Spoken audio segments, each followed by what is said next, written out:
My son sat there grinning like he'd just won the Powerball while the lawyer read my ex-wife's will.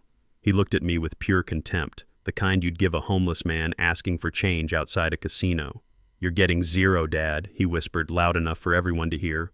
"Not a single dime. Go back to your trailer park."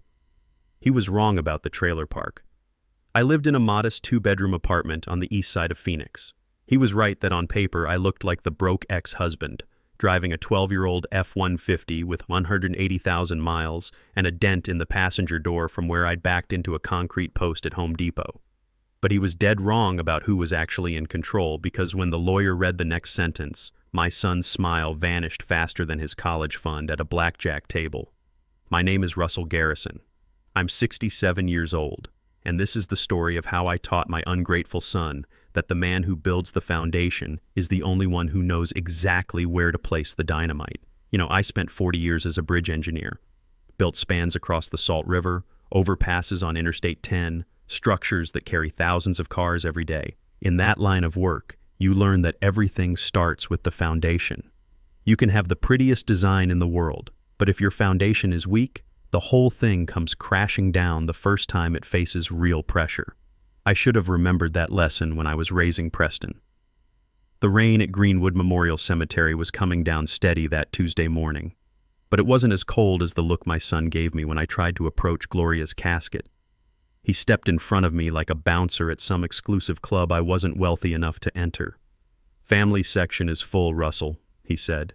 He hadn't called me Dad in 5 years. Not since he decided that a retired engineer living in a 900-square-foot apartment wasn't good enough for his image as a rising star at Desert Sun Motors, where he sold overpriced SUVs to snowbirds who didn't know a transmission from a transfer case.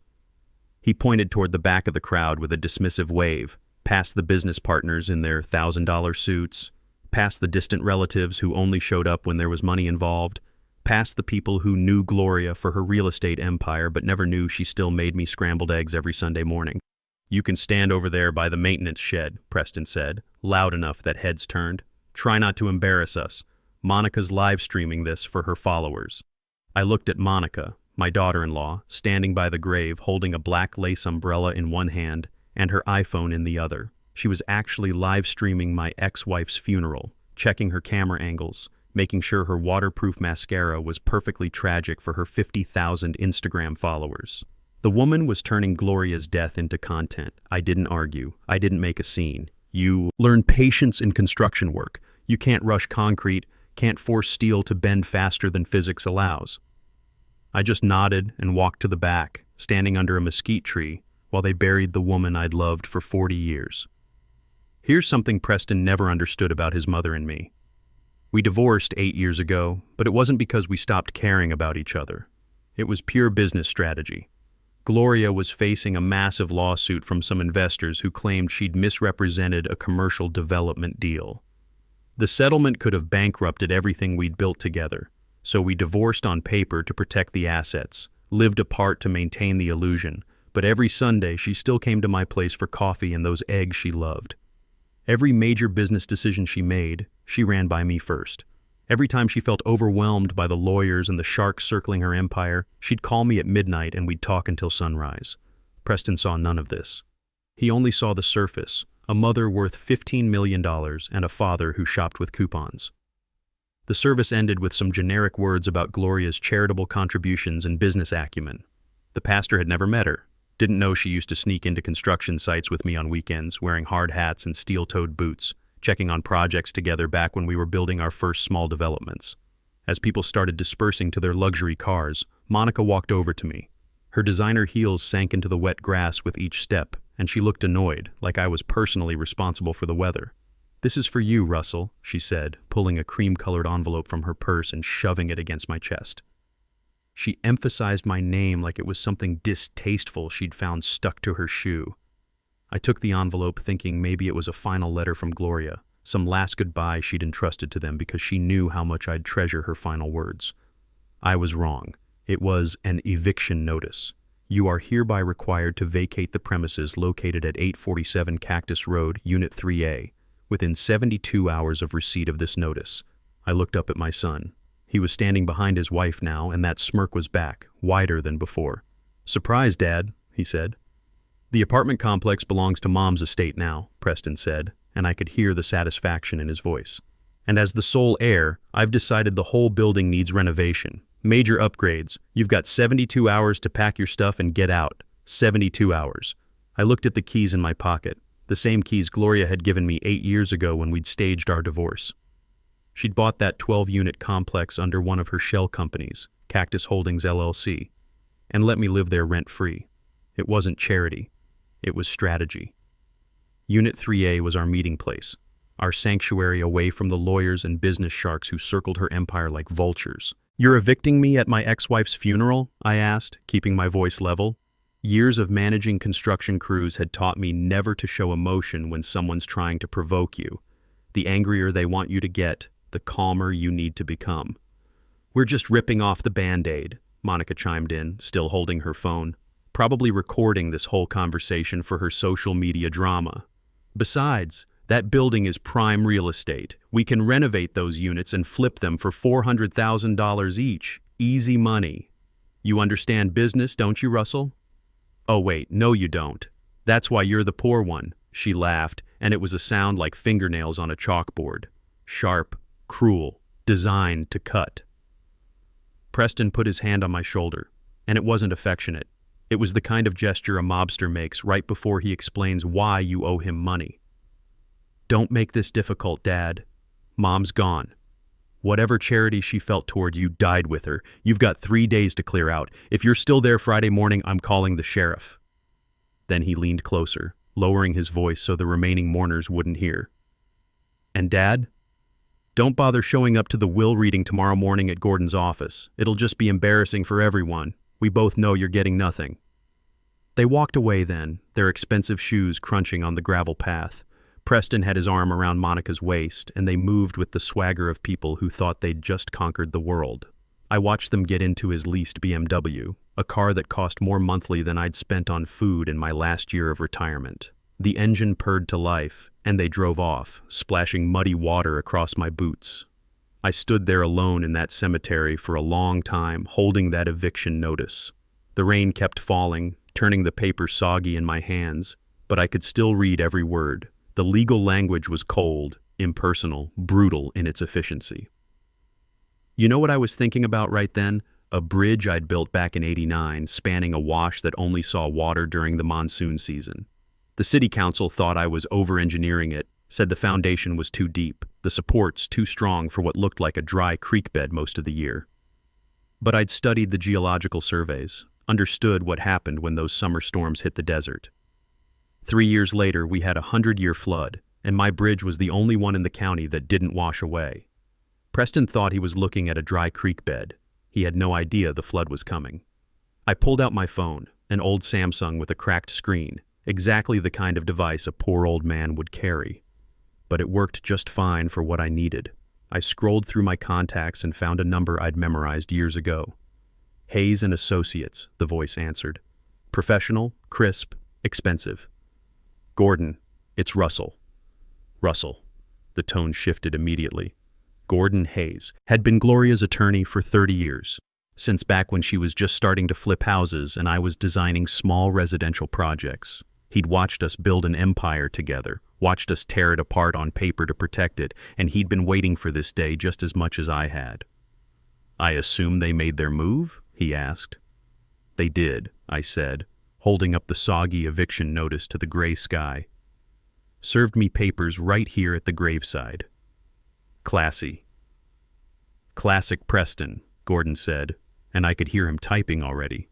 Predictable as a Swiss watch. "Are we green for tomorrow?" "We're green," I said. "Initiate phase 1. "And the temperature preference for the conference room?" I smiled for the first time in days. "Make it cold, Gordon. I want them uncomfortable." I hung up and walked to my truck. The old F-150 started on the second try, not because it was unreliable, but because I'd designed that little delay.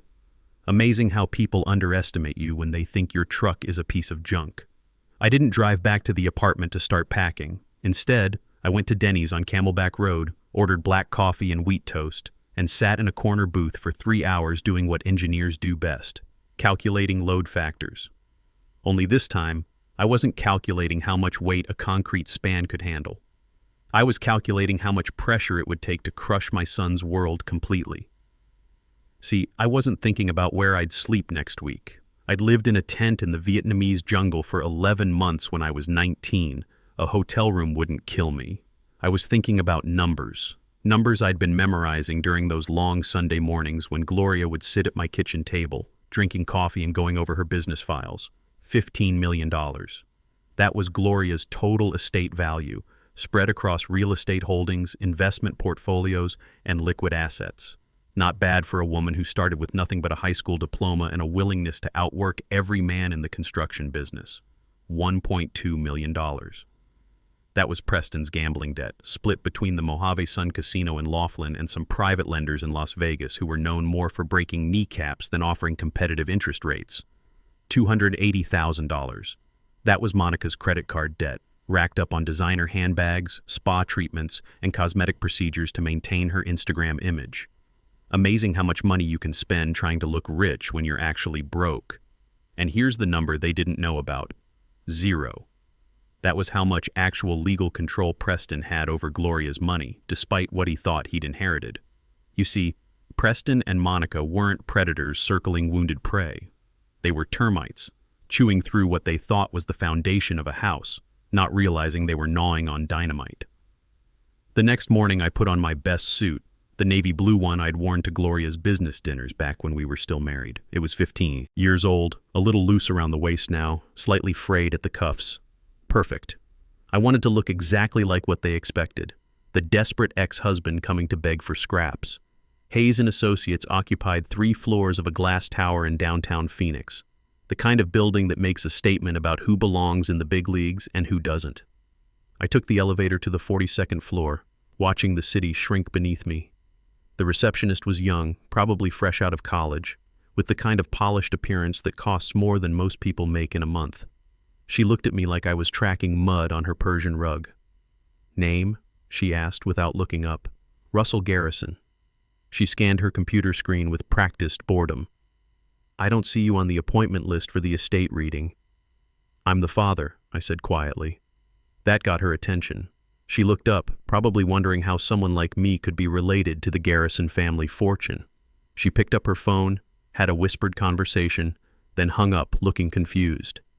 "Mr. Hayes will see you," she said, like she was announcing that the health department had approved my hot dog cart.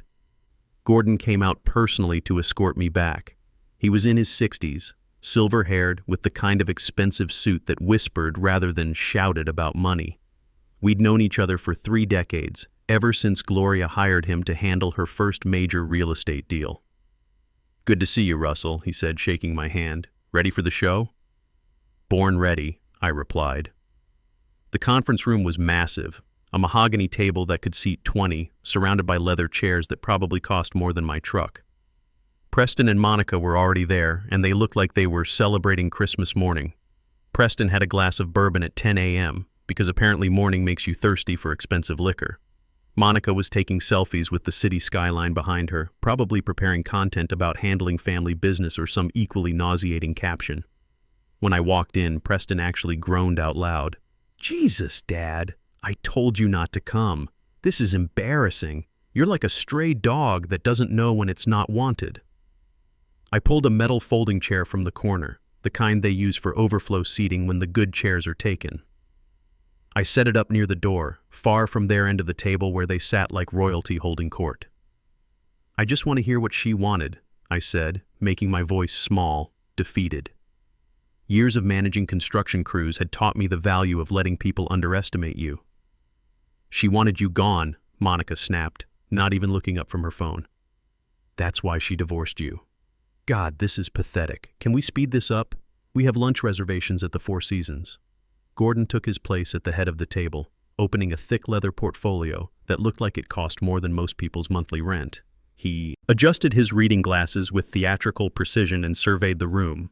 "We are here," he began in his courtroom voice, "for the reading of the last will and testament of Gloria Marie Garrison."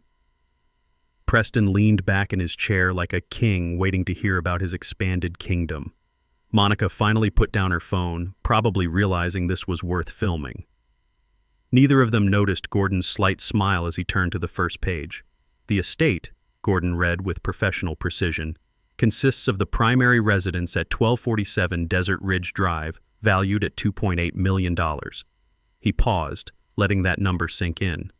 The Cactus Road apartment complex, valued at $1.9 million. The vintage car collection, appraised at $800,000. And liquid assets, stocks, and business interests totaling approximately $9.5 million. Preston was doing math in his head, and you could practically see dollar signs reflecting in his eyes. Total estate value, Gordon continued, is $15 million. Preston let out a low whistle and actually clinked his bourbon glass against Monica's water bottle.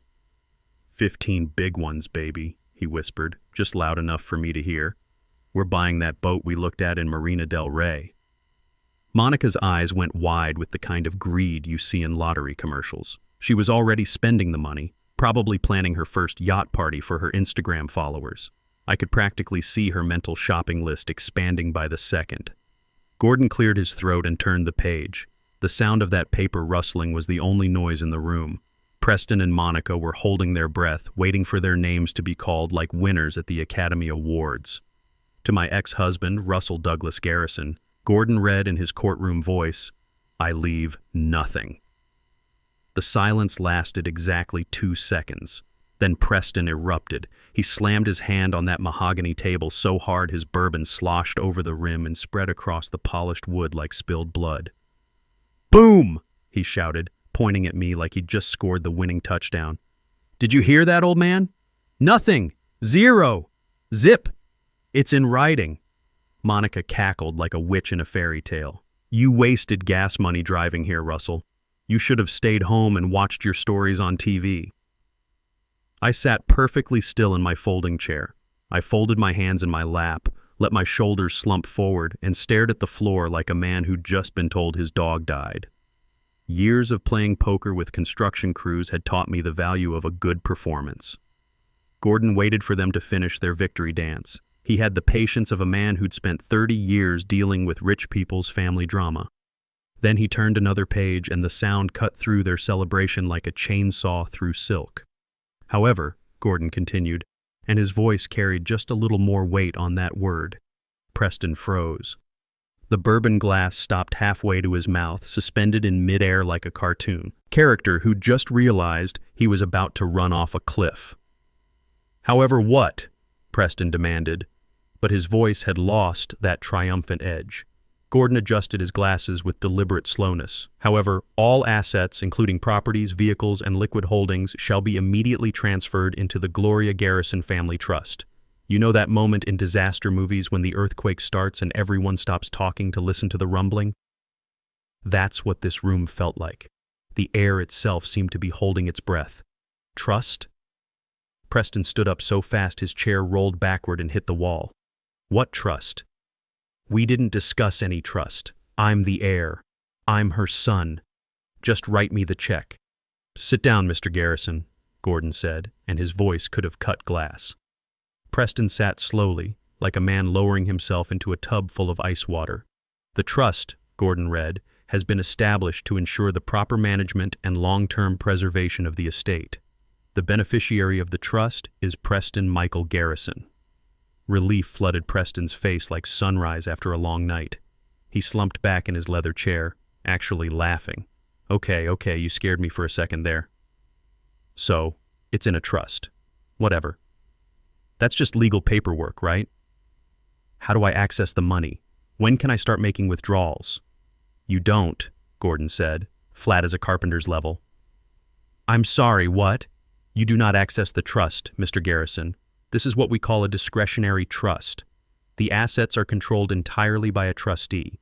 The beneficiary, that would be you, has no direct access to the principal.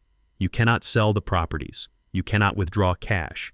You cannot use any assets as collateral for loans. You receive only what the trustee chooses to give you, when the trustee chooses to give it to you, if the trustee chooses to give you anything at all. Preston's face went through about 6 different colors, settling on a shade of red I'd only seen on stop signs. Who's the trustee? He demanded. Is it you, Gordon? Because if it is, you're fired right now. I'll hire my own lawyers. I'll break this thing in court." "It's not me," Gordon replied calmly. "Then who?" Monica shrieked, her voice climbing about 3 octaves. "Who controls our money?" Gordon closed the portfolio with a soft thud. He took off his reading glasses and cleaned them with a silk cloth, taking his sweet time. The silence stretched like taffy until I thought Preston might explode from the suspense. Then Gordon pointed one perfectly manicured finger directly at my folding chair. "The sole trustee," Gordon announced, with absolute and final authority over every single dollar, "is Russell Douglas Garrison." The silence that followed was so complete you could have heard a pin drop in the next county. It was the kind of quiet that comes right before an explosion, when all the air gets sucked out of the room and time seems to stop.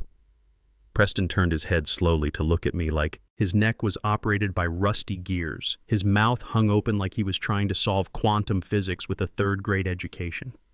His eyes were wide, blinking, processing information that didn't compute with everything he thought he knew about the world. "Him?" Preston whispered, and his voice cracked like he was 13 years old again. "My dad? The guy who drives a beat-up truck and clips coupons for cat food?" "That's correct," Gordon said with the satisfaction of a man who just delivered the perfect punchline. "Your father controls the house you're living in. He controls the cars you drive. He controls every bank account, every investment, every asset. If you want to buy a stick of gum, Mr. Garrison, you need your father's written permission." Monica made a sound that wasn't quite human. It was somewhere between a scream and the noise a balloon makes when you let the air out too fast.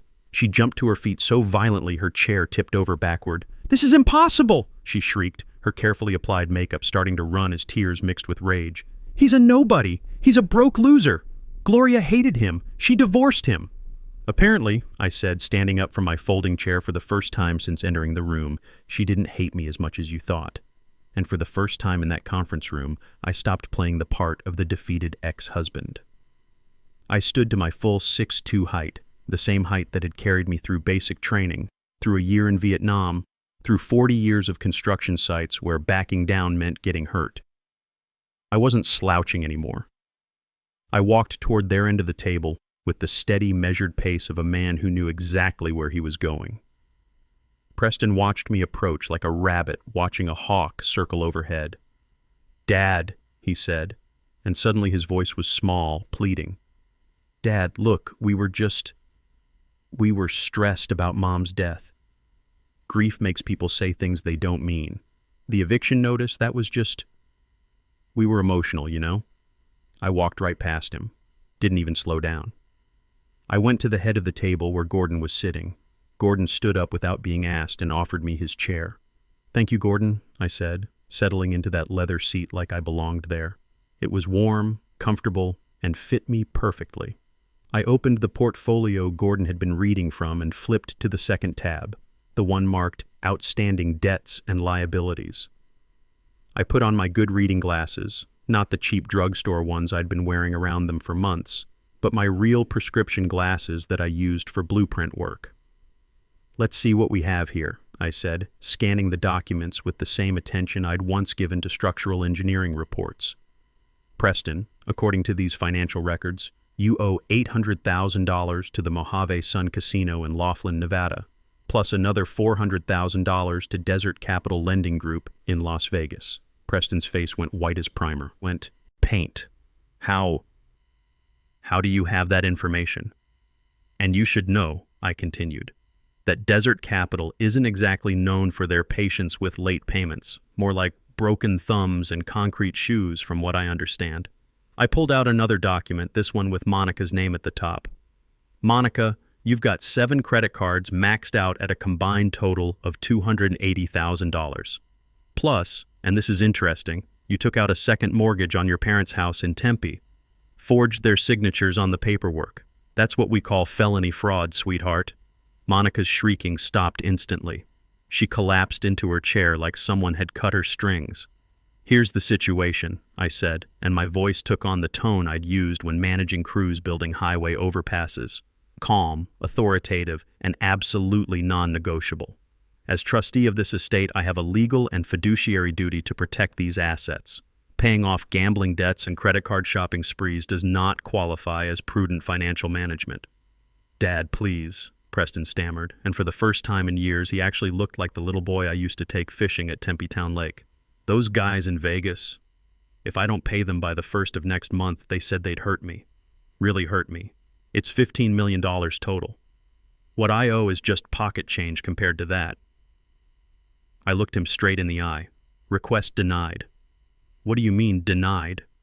I said slowly, like I was explaining multiplication tables to a kindergartner, that I am not releasing one single penny of your mother's money to pay for your gambling addiction. Preston lost his mind completely. The mask of civilized behavior that he'd worn his entire adult life just disintegrated like tissue paper in a thunderstorm. He lunged across that mahogany table, reaching for my throat with both hands, his face twisted into something ugly and desperate. "You can't do that," he screamed. "It's my money. It's my inheritance. You're just a bitter old man who can't stand that Mom loved me more." I didn't flinch. I'd faced worse than an overgrown, spoiled child having a tantrum. In Vietnam, I'd seen 19-year-olds with nothing to lose and automatic weapons. Preston was just a 35-year-old car salesman with soft hands and a gambling problem. Before his fingers could reach me, 2 men in black suits stepped out from Gordon's private office. I'd suggested we have security on standby, given what we knew about Preston's financial desperation. One of them, a guy who looked like he bench-pressed small cars for fun, grabbed Preston by the back of his designer shirt collar and slammed him back into his chair so hard the leather squeaked. "Sit down and stay down," the security guard said in a voice like gravel in a cement mixer. Preston gasped for air, his face red as a stop sign, looking back and forth between the guard and me like he couldn't believe this was happening. "You brought muscle to a will reading?" he wheezed. "I learned from watching you," I said calmly. "You served me an eviction notice at your mother's funeral. I figured I should be prepared for anything." Monica was crying now, but not the pretty tears she used for her social media posts. This was ugly crying, snot running down her face, mascara creating black streaks that made her look like a raccoon caught in a garbage can. "Russell, please," she wailed, her voice climbing to frequencies only dogs could hear. "We're family. You can't destroy us like this. We'll lose everything. They'll repo the cars. They'll foreclose on our condo. I'll lose all my followers." That last part almost made me laugh. Even in her moment of complete financial ruin, she was worried about her Instagram numbers. I leaned forward in my chair and pulled something from my jacket pocket. It was the eviction notice they'd given me yesterday, now wrinkled and stained from the rain. "Speaking of losing things," I said, smoothing out the paper on the table, "I've decided to honor your request. I will indeed vacate my apartment." "Good," Preston said, wiping spit from the corners of his mouth. "At least you're being reasonable about something. However," I continued, and I let that word hang in the air the same way Gordon had, since the Cactus Road apartment complex is now trust property, and I am the sole trustee, I've decided to conduct a comprehensive audit of all units. The blood drained from Monica's face so fast I thought she might faint. "What does that mean?" she asked in a voice smaller than a whisper. "It means," I said, standing up and straightening my old tie, "that I'm changing every lock in that building today. You two have been living in the penthouse unit rent-free for 6 months ever since Gloria went into the hospital. That arrangement is hereby terminated." "You're evicting us?" Preston screamed, his voice cracking again. "Where are we supposed to go? We don't have any money." I looked down at the soggy eviction notice they'd given me. "Well," I said thoughtfully, "I hear there's a nice efficiency apartment available across town. It's only 500 square feet, but the rent is just $1,200 a month. Of course, you'll need to pass a credit check first." I picked up the eviction notice and held it out to him. "Here's your copy. Same terms you gave me. 72 hours. Preston stared at the paper like it was written in a foreign language. His hands were shaking so badly he could barely hold it.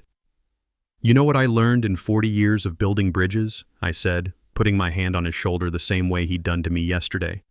"Sometimes you have to tear down the old structure completely before you can build something that'll actually stand up to pressure." I stood up and walked toward the door. Gordon fell into step beside me. "This meeting is adjourned," I announced. "Preston, you've got 72 hours to clear out. Don't be late. I've already scheduled the locksmith." As we waited for the elevator, Gordon shook his head with something that might have been admiration. That was surgical, Russell. How do you think they'll respond? Badly, I said. Preston's never been told no in his entire life. He's going to try something stupid, probably within the next 48 hours. The elevator doors opened and we stepped inside. What's the next phase? Gordon asked. We wait, I said as the floors counted down. Desperate people make predictable mistakes. When Preston overplays his hand, and he will, we'll be ready for him. The doors opened to the lobby and I could see the Arizona sun streaming through the glass walls. It felt like the first day of a construction project, when you've got the blueprints approved and you're ready to break ground. For the next 3 days, I watched my son unravel from the comfort of a Hampton Inn suite. I didn't need luxury accommodations, but I needed a secure base of operations with reliable Wi-Fi, room service, and a deadbolt that actually worked. Old habits from my military days, you always secure your position before you advance. My phone exploded with calls and texts. 47 messages from Preston, 23 from Monica, and another dozen from numbers I didn't recognize, probably friends of theirs trying to play peacekeeper or get gossip for the Scottsdale social scene. I didn't answer a single one. Instead, I did something that would have made my old Army intelligence buddies proud. I conducted surveillance. See, Monica had made her entire life public through social media, which meant I could track her emotional state in real time without leaving my hotel room. I'd created a fake Instagram account weeks ago, Desert Mike 55, with a profile picture of a generic sunset and exactly 3 followers, all bots. From this digital blind, I watched the Garrison family meltdown unfold in high definition. The first night, Monica went live at 11 p.m., obviously drunk, holding a bottle of wine that probably cost more than most people's weekly grocery budget. Her makeup was smudged, her designer dress wrinkled, and she was sitting on the floor of what I recognized as the penthouse apartment they'd been living in rent-free. You guys, she said to her 50,000 followers, her words slurring together like spilled paint, you won't believe what happened today. My husband's father, this bitter, evil old man, he stole our inheritance. He's literally abusing his power to destroy our lives because he's jealous that my mother-in-law loved Preston more than him. The comments started pouring in immediately. That's horrible. Sue him. Can you get a lawyer? Stay strong, babe. I watched from my hotel bed, drinking coffee from the room's little machine, and I had to admire the performance. She was good at this, making herself the victim, painting me as the villain, generating sympathy and outrage from people who didn't know the first thing about the real situation. He kicked us out of our home, she continued, fake tears starting to flow. We're literally homeless. Preston is so stressed he can't eat, can't sleep. This man is a monster. He's using money as a weapon to hurt his own family. The donation notifications started flashing across the screen. People were sending her money, $5, $10, $50 at a time. Amazing how generous folks can be when they think they're helping David fight Goliath. I screenshotted everything. In construction work, you document every change order, every delay, every deviation from the original plan. When people start lying about you, documentation becomes your best friend. The next morning brought the first legal salvo. A courier knocked on my hotel room door at 7 a.m., looking like he'd rather be anywhere else in the world. Russell Garrison? He asked, checking his clipboard twice. That's me. He handed me a thick manila envelope like it might explode. You've been served. Inside was a lawsuit thicker than a phone book. Preston was suing for removal of trustee, claiming I was mentally incompetent to manage $15 million. The petition included an affidavit from a Dr. Stanley Morrison stating that he had examined me and found significant cognitive decline consistent with early-stage dementia. I called Gordon immediately. They filed a 205 petition, he said, and I could hear him typing in the background. Claiming you're mentally unfit. They've got a doctor willing to testify that you showed signs of dementia during a recent examination. Interesting, I said, pouring myself another cup of coffee, considering I haven't seen a doctor except for my annual VA physical in over 2 years. Exactly. Dr. Morrison is what we call a hired gun. He'll sign any affidavit for the right price, usually around $5,000 for something like this. How long will this delay things? Could freeze the assets for months while we fight it in court. That's probably their real strategy, force you into a settlement rather than wait for a hearing. I thought about Preston's timeline. The Vegas loan sharks wouldn't wait months for their money. This was a stall tactic, pure and simple. Set up an independent psychiatric evaluation, I said, today if possible. Russell, the courts don't move that fast. We're talking weeks, maybe months to get on a judge's calendar. Then we don't wait for the courts, I said, already formulating a plan. Remember when Gloria was fighting that zoning challenge back in '98? Sometimes you have to create your own timeline. I hung up and started making calls. First to the VA hospital, scheduling my own comprehensive mental health evaluation with doctors who actually knew my medical history. Second, to a private investigator I'd worked with on some construction fraud cases. Third, to a computer specialist who knew how to make video recordings that would hold up in court. Preston thought he was playing chess, but he was actually playing checkers, and he'd just moved his king into the open. That afternoon, I drove to Desert Ridge Estate, the $2.8 million house where they'd been living like royalty on Gloria's dime.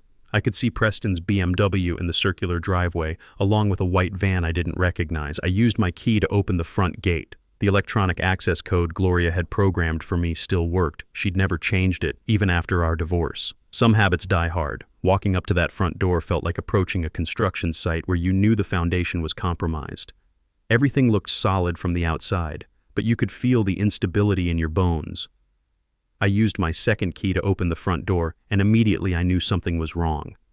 The house smelled like stale pizza and desperation, but underneath that was something else, the sharp scent of fear and greed mixed together. Boxes were stacked everywhere, but they weren't packing to leave. They were staging an estate sale, an illegal estate sale. I walked into the living room and saw strangers wandering around Gloria's house like vultures picking over roadkill. Price stickers were slapped on everything.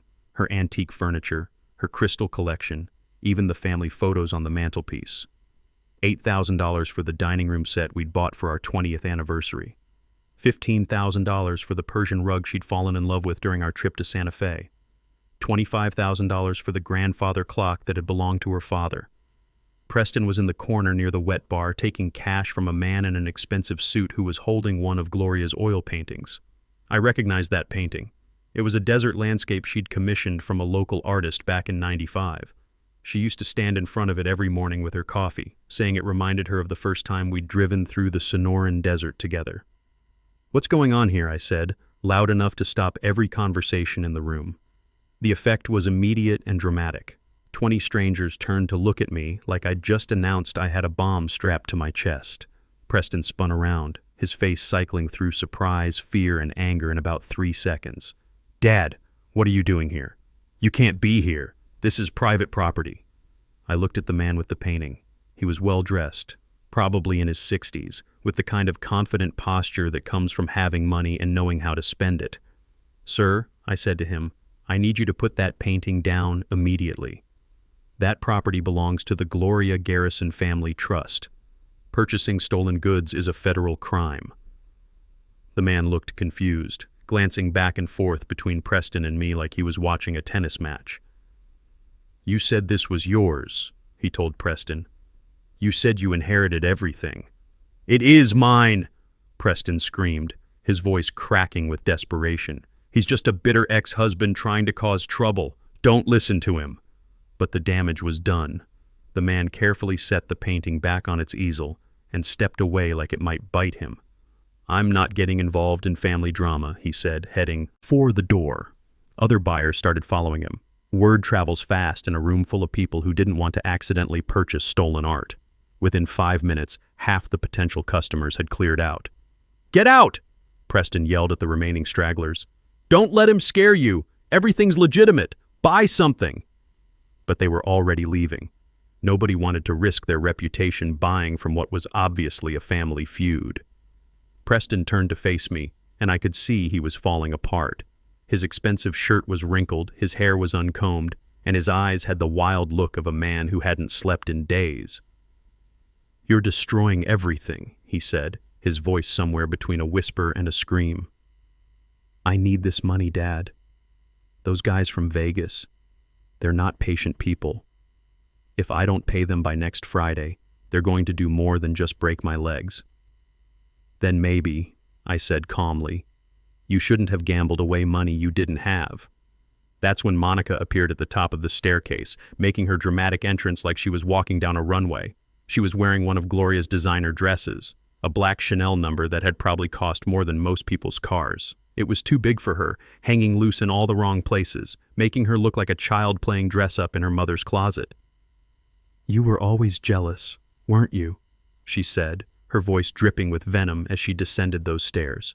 "Jealous of Preston, jealous of Gloria's success. You were just the worker bee, Russell. You couldn't handle being around real wealth, real power. That's why she left you." I could hear sirens in the distance, getting louder.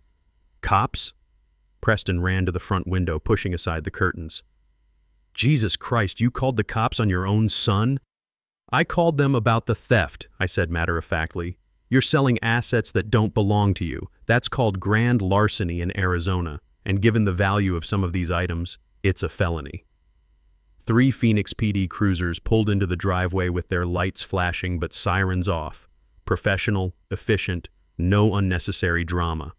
2 uniformed officers approached the front door while a third stayed by the cars, probably running the license plates of the remaining buyers' vehicles. "Mr. Garrison?" one of the officers asked when I opened the door. He was young, maybe mid-30s, with the kind of respectful demeanor cops use when they're dealing with what looks like a civil dispute in an expensive neighborhood. "I'm Russell Garrison, trustee of this estate," I said. "These 2 individuals are trespassing on trust property and attempting to sell assets they don't own." The officers looked around at the price tags, the remaining buyers clutching purses and wallets, the obvious signs of a sale in progress. One of them took out a notebook and started writing. "Sir, ma'am," the first officer said to Preston and Monica, "we need you to come with us to sort this out." "This is harassment!" Monica shrieked, her carefully composed Instagram persona completely gone. "He's just trying to hurt us because he's bitter about his divorce. We have every right to be here." "Actually," the second officer said, checking his notes, "according to the legal documents we were provided, Mr. Russell Garrison has sole authority over this property. You're going to need to come with us while we sort out the details." They weren't arrested. Not yet. It was technically a civil matter at this point, requiring more investigation. But they were escorted off the property in the back of a police cruiser and told not to return without a court order. I stood on the front porch, watching that car disappear down Desert Ridge Drive. Preston looked at me through the rear window with an expression I'd never seen before. Pure, undiluted hatred, mixed with something that might have been fear. I locked the front door behind me and stood alone in that silent mansion. The quiet was so complete it felt like being inside a tomb. I walked through the empty halls, my footsteps echoing off the marble floors, remembering when this house had been full of life and laughter. Back when Preston was 12, he used to slide down these same hallways in his sock feet, racing from the kitchen to the living room while Gloria and I pretended to be annoyed. "You're going to break something," she'd yell, but she was always smiling when she said it. Those were the days when we thought money would solve all our problems, when we believed that providing for our son meant giving him everything he wanted. We were wrong about that. Dead wrong. I made my way to Gloria's study, a wood-paneled room lined with law books and business journals. This had been her command center, the place where she'd built a real estate empire from nothing but determination and an willingness to work 80-hour weeks. Her desk was still exactly as she'd left it. Neat stacks of contracts, her favorite Mont Blanc pen, a coffee mug with World's Best Boss that Preston had given her for Mother's Day when he was 8. I sat in her leather chair and opened the bottom desk drawer. Inside was a false bottom I'd installed myself 15 years ago when we were dealing with some particularly aggressive competitors who weren't above industrial espionage. My hands remembered the hidden latch mechanism even after all these years. The compartment contained a single item, a flash drive labeled, "For Russell Only, Play After My Death." I inserted it into Gloria's laptop, and her face appeared on the screen. She was pale and thin, connected to an oxygen tank, but her eyes were still sharp as broken glass. This had been recorded in her hospital room, probably just days before she died. "Russell," she said, her voice weak but determined, "if you're watching this, I'm gone. And if you're watching this, it means Preston has done something terrible enough that you felt you needed to see this." She paused to catch her breath, and I could hear the machines beeping in the background. "I know what he did to me," she continued. "I know he switched my heart medication. I had the pills tested at an independent lab 3 weeks ago. He replaced them with sugar tablets, hoping I'd die faster so he could get his hands on the inheritance before his gambling debts caught up with him. My blood turned to ice water in my veins. I'd known Preston was selfish, greedy, irresponsible, but this was murder. Attempted murder of his own mother. "I didn't tell you," Gloria said, reading my mind across time, "because I didn't want you to carry that burden. I got replacement medication from a different pharmacy and hid the real pills. But the damage from those 3 weeks without proper heart medicine, it accelerated everything. The cancer might have killed me eventually, but Preston's impatience made sure it happened sooner. Tears were streaming down my face, but I couldn't look away from the screen. He thinks he's been clever," she continued. "He thinks I never figured it out, but I documented everything. The pharmacy records, the lab results, even text messages between him and Monica discussing when the old lady finally kicks the bucket. It's all in the safe behind the Monet print." She looked directly into the camera with an intensity that made me feel like she was sitting right across from me. "Don't let him think he got away with it, Russell. This video is my insurance policy. If he hurts you, if he tries to steal from the trust, if he does anything that makes you feel unsafe, show this to the world. Make sure everyone knows what kind of man he really is." The video ended, leaving me alone with the weight of what I'd just learned. My son wasn't just a disappointment or a failure. He was a killer who'd tried to murder his own mother for money. I sat in that chair for a long time, staring at the blank screen.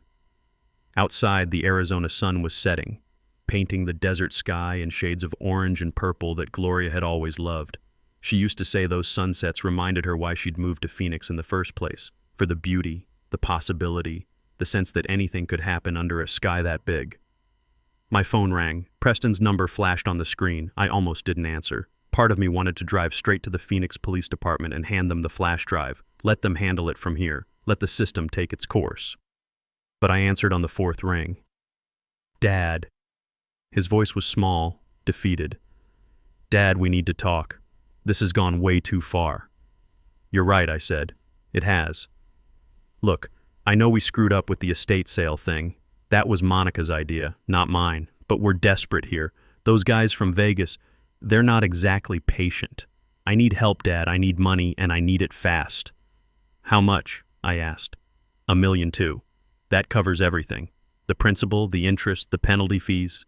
It's nothing compared to $15 million, just a drop in the bucket. I thought about the woman on that video dying because her own son had poisoned her. I thought about all the Sunday mornings she'd come to my apartment, never telling me that Preston was slowly killing her. "Let's meet," I said. "Tomorrow morning. Desert Botanical Garden, near the butterfly exhibit. Come alone." "Dad, thank you. I knew you'd—" I hung up. Tomorrow, Preston would learn that some debts can never be repaid with money. Some bridges, once burned, can never be rebuilt. And some sons cross lines that even fathers can't forgive. I ejected the flash drive and put it in my shirt pocket, right next to my heart. Tomorrow would be the day I stopped being Preston's father and started being his judge. The Desert Botanical Garden at sunrise is one of the most peaceful places in Phoenix. The saguaro cacti stand like ancient sentinels against the morning sky, and the air smells of creosote and desert sage. I arrived early and sat on a bench near the butterfly exhibit, watching the monarch butterflies dance between the flowering plants. Preston showed up 20 minutes late, looking like he'd slept in his car. His designer shirt was wrinkled, his hair uncombed, and there were dark circles under his eyes that told the story of a man who'd been living on caffeine and desperation. He sat down beside me without a word. For a few minutes, we just watched the butterflies together, like we used to do when he was little and the world was simpler. "I remember bringing you here when you were 8, I said. You were fascinated by the life cycle display. Caterpillar to chrysalis to butterfly. You asked me if people could transform like that too." Preston's voice was barely a whisper. "Dad, about the money." I pulled out my phone and opened the video file. "Before we talk about money, there's something you need to see." I hit play and handed him the phone. I watched his face as Gloria's voice filled the space between us, watched him realize what he was hearing, watched the color drain from his skin like water from a broken pipe. When the video ended, Preston just stared at the blank screen. His hands were shaking. "She knew," he whispered. "She knew you tried to kill her for money," I said. Your own mother. It wasn't supposed to... I didn't mean for her to actually... He couldn't finish the sentence. Die? I completed it for him. You didn't mean for her to die when you replaced her heart medication with sugar pills? Preston broke down completely. Right there on that bench, surrounded by tourists and butterfly watchers, my 35-year-old son sobbed like a child who'd broken his favorite toy. I was so scared. He wept. The guys from Vegas, they were threatening Monica. They said they'd hurt her if I didn't pay up. I just needed time. I thought if Mom got a little sicker, maybe she'd liquidate some assets, give me access to cash. I was going to tell her the truth eventually. When? After her funeral? He had no answer for that. I stood up from the bench. What's going to happen, Preston? You're going to walk yourself to the Phoenix Police Department. You're going to confess to attempted murder, and you're going to serve whatever sentence they give you. I can't go to prison, Dad. I won't survive in there. You should have thought about that before you decided to poison your mother. Please, he begged, grabbing my arm. Just give me the $1 million. I'll disappear. You'll never see me again. I'll leave the country, start over somewhere else. I looked down at this man who used to be my son, this stranger wearing Preston's face. You know what the saddest part is? Your mother still loved you. Even after she figured out what you'd done, she was trying to protect you. She could have called the police herself, could have had you arrested. Instead, she set up that trust to force you to learn the value of money the hard way. I pulled my arm free from his grip. But I'm not your mother, Preston. I don't believe in unconditional love for attempted murderers. 2 hours later, I was sitting in Detective Maria Santos's office at the Phoenix PD, handing over the flash drive and all the supporting documentation Gloria had collected. The detective was a woman in her 40s with sharp eyes and the no-nonsense demeanor of someone who'd seen every kind of family dysfunction imaginable. This is pretty damning evidence, she said after watching the video. We'll need to verify the lab results, check the pharmacy records, but if this all checks out, you're looking at attempted murder charges. Will he get a fair trial? I asked. He'll get exactly what the evidence supports, no more, no less. Preston was arrested that afternoon. The mugshot made the evening news. Disheveled hair, hollow eyes, looking like a man who'd finally run out of places to run. Monica lasted 3 days before she flipped. Faced with conspiracy charges and the prospect of prison time, she gave the prosecution everything they wanted. Recordings of conversations about Gloria's condition, text messages discussing the inheritance timeline, even a detailed breakdown of their financial situation that proved motive. The trial lasted 2 weeks. I testified on the second day, playing Gloria's video for a packed courtroom. When it ended, the silence was so complete you could hear the air conditioning humming in the walls. Preston got 12 years for attempted murder and fraud. Monica got 3 years for conspiracy. The Vegas loan sharks wrote off the debt when they realized their debtor would be in prison until he was 47. I kept my promise to Gloria. I used her money exactly the way she'd intended, tearing down that ostentatious mansion and building something useful in its place, the Gloria Garrison Veterans Workshop. It's a place where former soldiers can learn job skills, get counseling, find purpose after their service ends. Every morning, I drive my old F-150 to the workshop and teach basic construction skills to kids who remind me of myself at 19, angry, directionless, looking for something solid to build their lives on. I show them how to read blueprints, how to calculate load-bearing requirements, how to build things that last. Preston gets out in 3 years. He's found religion in prison, or so his letters claim. Maybe it's real, maybe it's another con. But when he's released, there will be a job waiting for him at the workshop. Not as a supervisor or manager, as a laborer, earning $15 an hour, same as everyone else starting out. It'll be up to him to prove he's learned the most important lesson of all, that some things in life have to be earned, not inherited. My name is Russell Garrison. I'm 67 years old. I spent 40 years building bridges, but it took me 25 more years to learn the most crucial engineering principle of all. Sometimes, before you can build something strong, you have to completely demolish what's rotted the foundation. True legacy isn't what you leave behind. It's what you build that makes the world better than you found it.